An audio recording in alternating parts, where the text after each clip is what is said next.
Hey, what's going on to all of my, let me see, all of my Scorpios. Um, Please make sure to get the book at Amazon or BarnesandNoble.com. The links will be in the description box below as usual, right?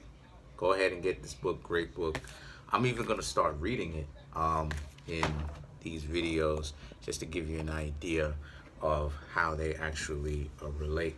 So let's go ahead, get you started with your tarot reading.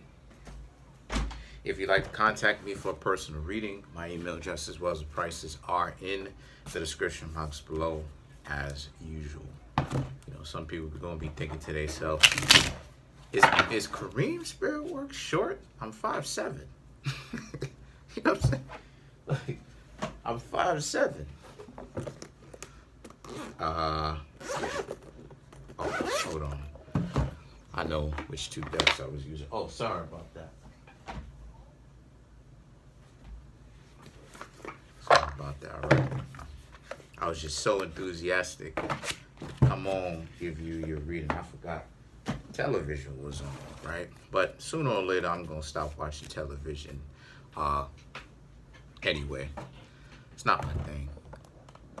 So I'm just testing out this ring light, seeing if it works. It's the same for one, and we're going to go ahead and see if this ring light works. All right. If it doesn't, then it is what it is. Okay. So the cards that I come up with for the Scorpios are, I'm using the Game of Thrones Tarot. The cards are the Ace of Cups, the Hierophant, the King of Swords, the Queen of Wands, the Knight of Cups, the Ten of Wands, the Lovers, the Knight of Coins, the Four of Cups, the Wheel of Fortune, the Moon, see what I mean? The Six of Swords, the Three of Pentacles, the Tower, and we have the Eight of Coins. All right, so don't worry about it. If this ends up, if the ring light ends up going out, I just go ahead and turn the light on. It's not that big of a deal. So what I'm seeing here for the Scorpios is, well, you have the Tower card, which represents Scorpio anyway. The Ace of Cups, the Hierophant, the King of Swords. This is something for a lot of you Scorpios where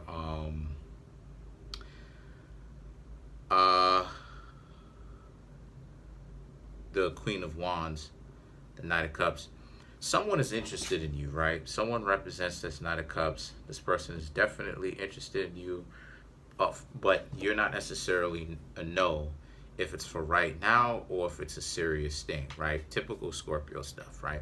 Scorpios are the detective or the detectives, so obviously they're going to go ahead and ask questions. So the Hierophant represents you Scorpios trying to do better, right, with your love lifestyle, right? Cleaning it up. You know, a lot of times, a lot of people's love life is a little bit too messy, okay?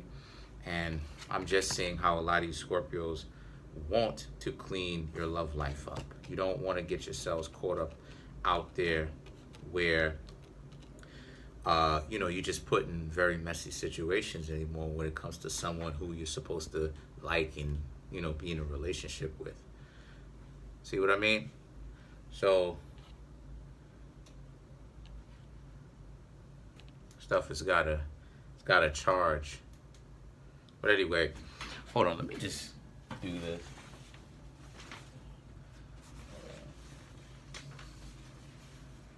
Alright. Because the ring light has got to charge anyway. See? Anyway, so the thing is that it doesn't really matter. But the thing is that so that, like, you typical Scorpios, right? You Scorpios are obviously trying to make sure this person is really interested in you, right? The King of Swords represents how a lot of you Scorpios are willing to cut this person off first red flag, as you should. You know, too many times people will come to me, right, and they'll ask me about what it is that they think that I should, what it is that I think that they should do when it comes to interacting with this person, right?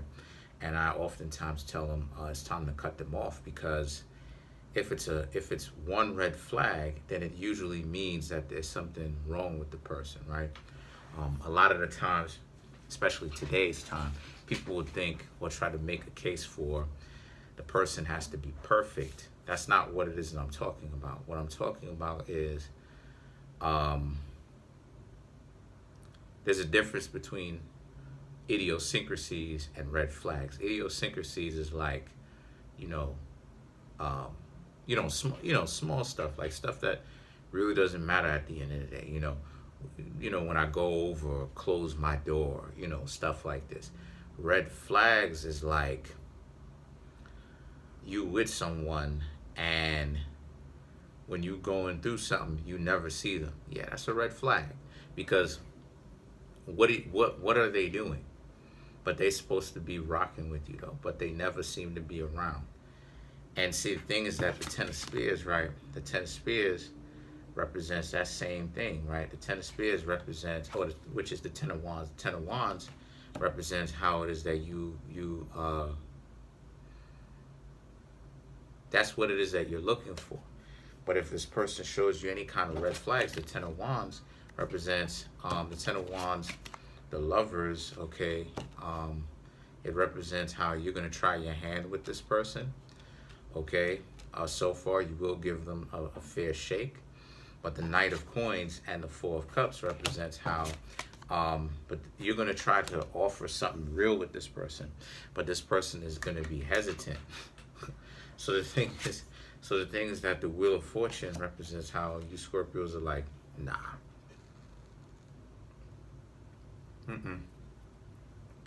Because this person is too wishy-washy.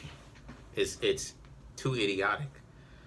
When, they're the ones approaching you with this first, and then when you approach them back, right? Because being in a relationship is supposed to be mutual. What happens is that then they act as if they don't know the difference or the differences, right, between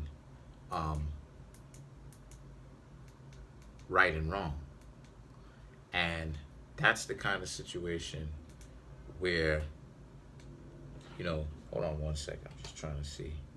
But that's the kind of situation where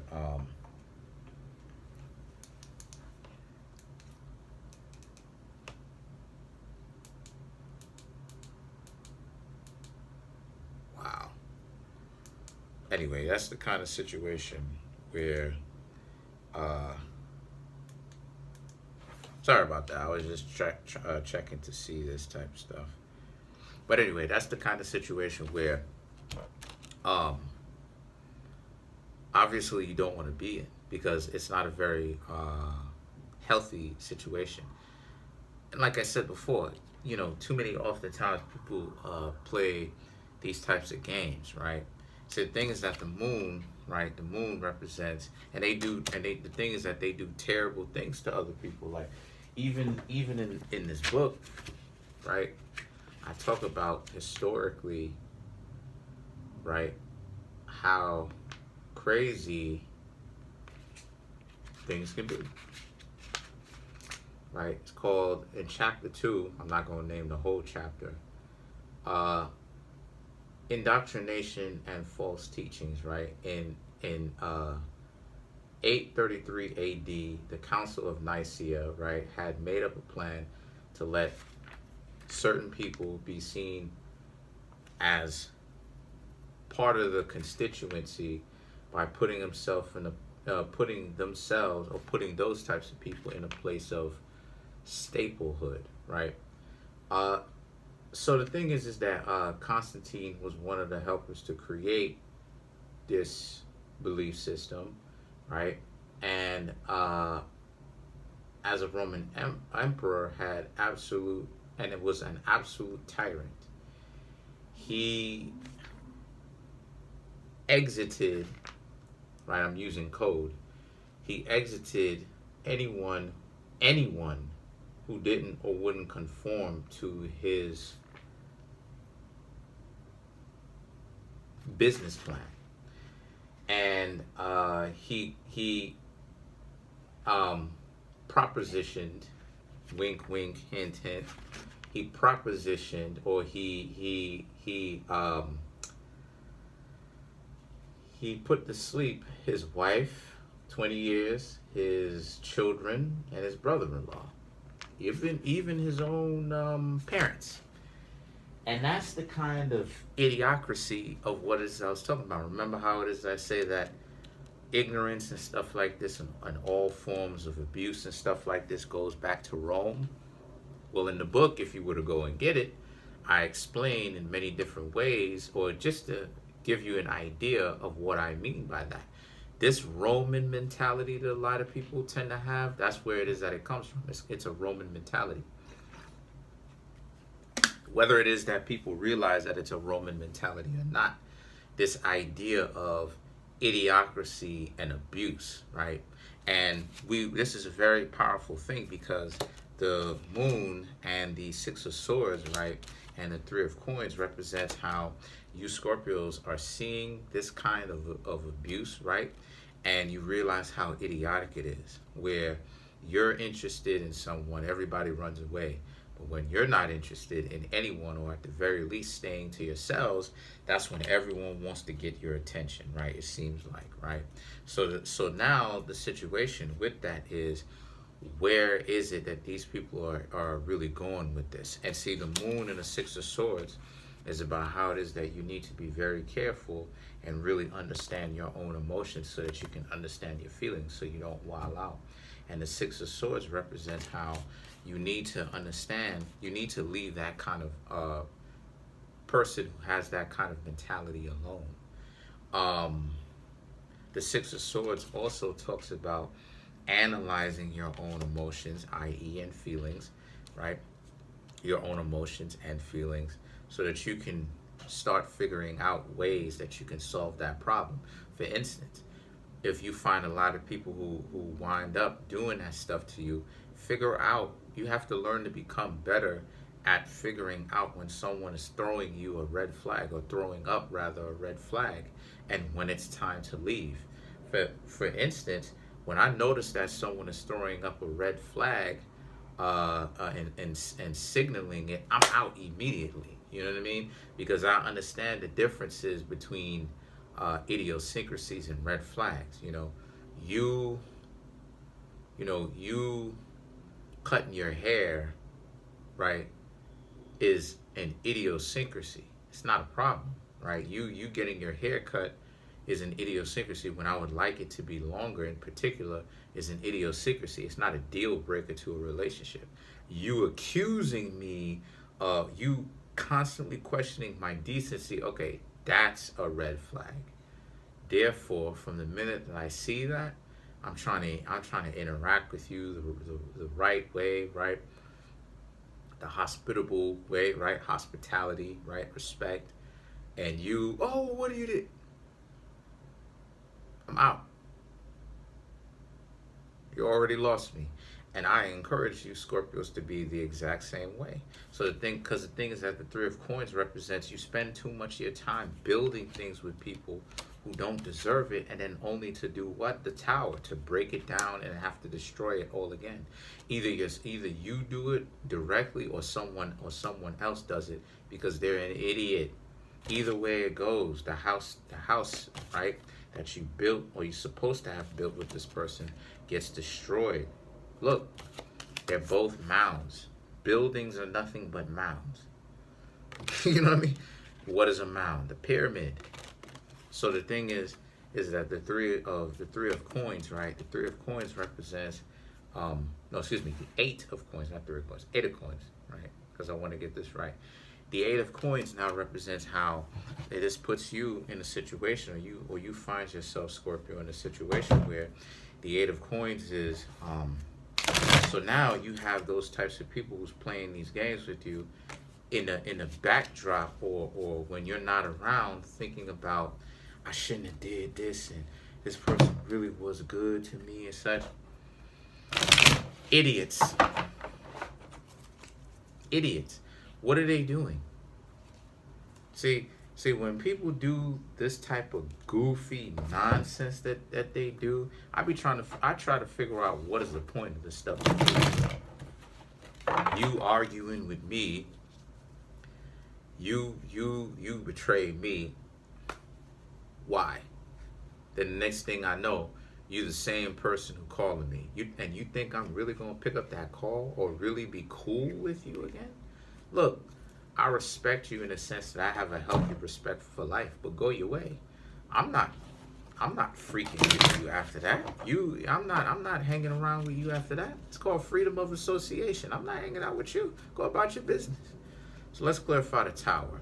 You have the Two of Swords, the Ace of Wands. I'm using the Dragon Tarot to clarify, and the Nine of Wands. So to clarify the Tower, the Two of Swords, battle, right? Two people with the sword, or maybe it's just you with the sword, gonna have to learn to understand the difference, right? But two people with one sword, fighting the Ace of Wands. Okay, the Ace of Wands. This person got too much stuff going on. They are an active volcano, blowing their lid. They wilding out. They not very sure. They're not tuned in with their reality. Nine of Wands, and you become very tired because of it. Not even just you, but it's a very tiring situation. For some odd reason, people love playing the game, but no one actually ever says what the quote-unquote game is, quote-unquote. You're out here playing with people's lives, talking about how it is that it's a game. You know what I mean? You're out here getting people to trust you so that you can betray them later. And you think that's a very wise decision, not even realizing, and I'm not saying you, I'm saying in general sense, right? Not even realizing that those types of people who do that are idiots, because you're supposed to reward your friends, not betray them. So you making a whole lot of enemies that, you know what I mean? But what happens when you surround yourself with too many enemies? You become a marked man by the general population, so to speak. So this is what those ingenious idiots think that they're doing. They thinking that if I do this, I'm a mastermind and I got all this type of stuff. Yeah, but at the same time, you may be thinking that that's what it is that you're doing, but in actuality, you really self-destructing. So let's clarify the moon, right? You have the star, so you have moon and stars, the Eight of Wands, and the Five of Wands. So you have the moon and stars, right? So, right, stars to clarify. So the star is about, to clarify the moon, though. It's about how it is that you have to learn to watch your own back more effectively, as well as become much more an aficionado or aficionada at being in relationships. You need to get more experience, Scorpio. The eight of Wands and the Five of Wands. The Eight of Wands and the Five of Wands. You need to learn to communicate. A lot of the times, Scorpio will ask questions, but if you ask me, Scorpio is not communicative enough. You will ask questions, and that's good, but you should continue to ask questions and get people to commit. And what I mean by commit is get them to actually do something. Not get them, but see, I would say, because it's really not about trying to put the battery in anyone's back.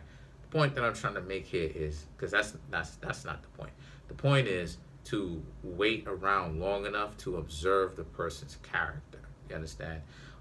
If a person really does like you and they're truthful and they're honest, they're going to be self-sacrificing. They may not necessarily be self-sacrificing all the time, but they will be self-sacrificing, okay? And they will essentially sacrifice, right, for the greater good. So just think about that, right? And then you have the Five of Wands. The Five of Wands represents, the Five of Wands usually represents people who are fighting, right, in the other tarot decks.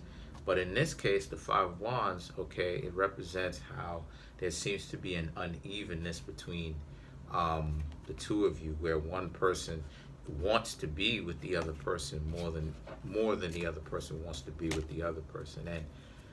And if that's the case, then obviously it's a situation where this is not going to work. So that's pretty much it. Comment on the video, like the video, subscribe to my YouTube channel, share the video. Tell me how it is that y'all like. Tell me what y'all think about me reading certain passages of my book. I think it's dope. Tell me what y'all think. Peace.